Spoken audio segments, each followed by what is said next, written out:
Revelation chapter 5 verse 13 says, "Then I heard every creature in heaven and on earth and under the earth and on the sea and all that is in them singing, to him who sits on the throne and to the Lamb be praise and honor and glory and power forever and ever." The familiar feeling of his overshadowing love engulfed me as I sat before the Lord in deep prayer.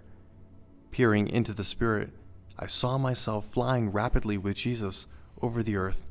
The Spirit lifted me up between earth and heaven, and in visions of God he took me to Jerusalem, as it says in Ezekiel chapter 8 verse 3. From a distance I saw its incredible beauty, snow-covered mountains and valleys shimmering in the bright sunlight, then a region filled with the lush green trees and beautiful foliage. Next, a region where trees lay dormant, waiting for the warmth of spring to touch them and bring them back to vibrant life. And last, a tropical land, brimming over with palm trees and soft breezes, glistening waterways. This was the magnificent earth that I gazed upon, that he made for his children to dwell on. As soon as our spiritual flight over the earth ended, he brought me to the summit of the mountain of intimacy, where he often takes me to sit and talk with him. Thinking that he was going to speak to me about the earth, I was quite surprised when he began to teach me about heaven. Heaven does not compare in its detail or in its majestic size to the earth, just as you have seasons on the earth. In heaven too, there are seasons. Those that love the winter months and the delights of freshly fallen snow and glistening ice will find them here. Others who, like you, enjoy the warmer climates will enjoy it to their heart's delight. My world is not boring, nor is it inclement. Never is the sun too hot, or the snow too cold, for the senses of those who dwell forever in my paradise. I delight to make my children happy, to see each one enjoy the dazzling crystal-like snow, and the beauty of my lush gardens gives me great pleasure. The earth, he explained, is but a faint reflection of my kingdom. All the beauty and glamour of the earth is like a shadow compared to the splendor and the size of my kingdom. Expounding upon his sovereignty, he continued, "Don't forget, I am the king. All that I create reflects my power, my love, and my greatness. My kingdom is not influenced by any, only by me. Sin can cast no shadow of death or darkness on my land, nor can it mar the infinite beauty here. Far greater than you could ever expect is the place I have prepared for those who follow my Son. Enlarge your vision and let your expectations grow. I am a big God, and what I made for my children reflects who I am."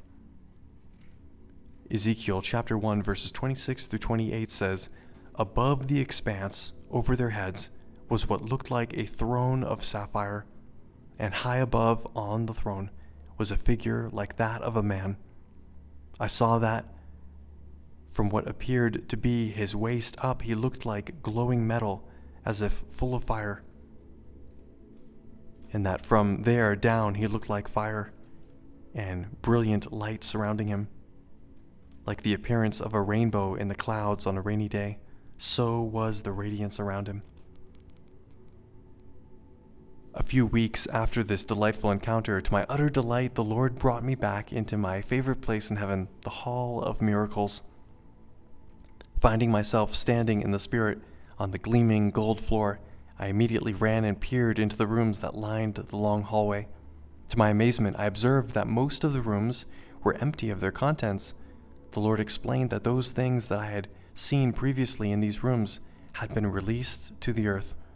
Some of the hearts waiting to be given to those who would receive a new passion for Jesus had been sent to hungry men, women, and children. The room where I saw the sign of the outpouring of His Spirit was alive with activity. His Spirit had been poured out on those who had asked for the outpouring of the Holy Spirit. Their faith and hunger for more of Him had brought some of heaven into their lives. Angels were dancing and rejoicing with great enthusiasm.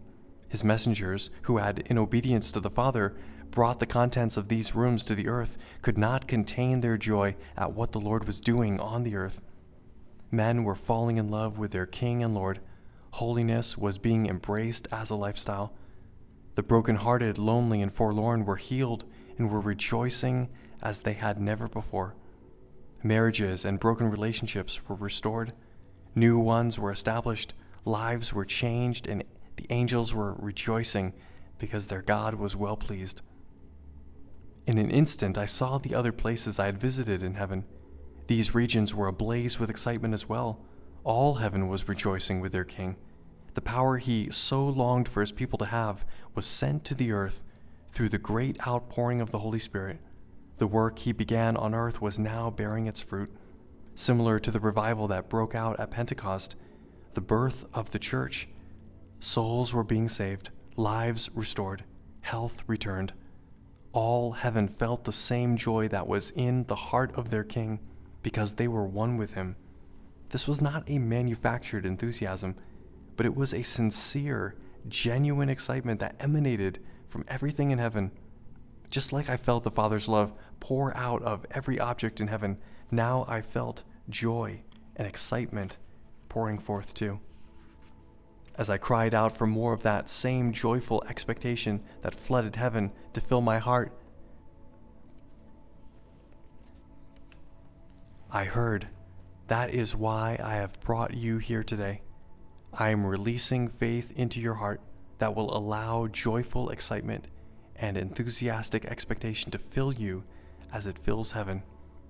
This faith will draw the things of heaven to the earth. My love, health, joy, unity, kindness, and patience. Faith fills heaven because all here know what I will do.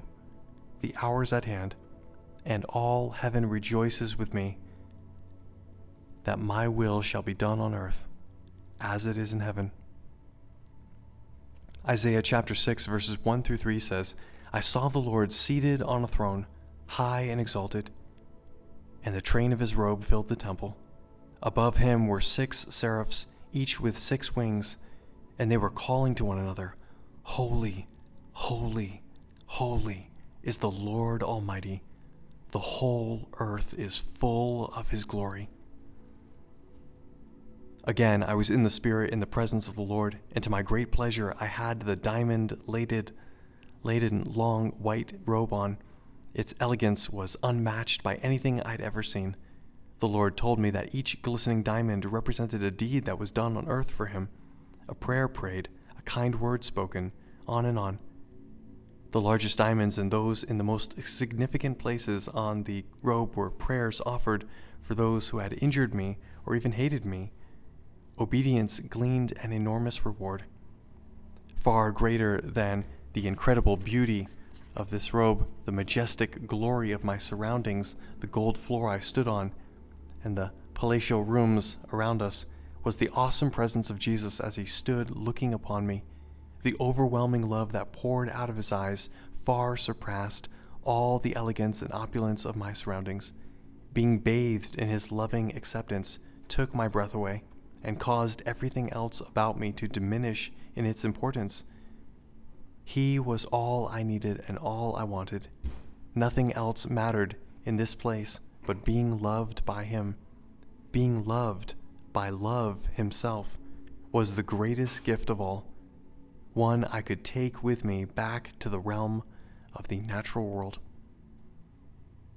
While absorbing his great love for me, suddenly he opened my eyes to see in the Spirit more clearly. Peering into the distance, my Lord took me by the hand and brought me to the entrance to the magnificent mansion. He explained that this was the home that he had prepared for me. Like a little child running through a toy store, my eyes darted throughout this exquisite home. In awe and in great delight, I saw solid gold fixtures in many of the rooms, elegant draperies and delightful furniture in every room. Many of the walls were decorated with sparkling jewels, marble, and other exquisite materials that I had never seen on the earth were found in most of the rooms. Adding to my great delight, an enormous heated pool filled another room. This swimming pool had the same water in it that flows from the throne of God. Anyone who enters it is immediately soaked in the love of God. Though the beauty of this house captivated me more than I can describe, I was more deeply impressed by the profound love and devotion our Father has for each of us. Only an enormous love could prompt anyone, even our God, to prepare such a magnificent mansion for each of us. Observing the twinkle in his eye, I was overjoyed at how pleased it made him to bring so much happiness to just one of his friends. Seeing the glories that have been prepared by our Father for his children is a joy that is difficult to describe.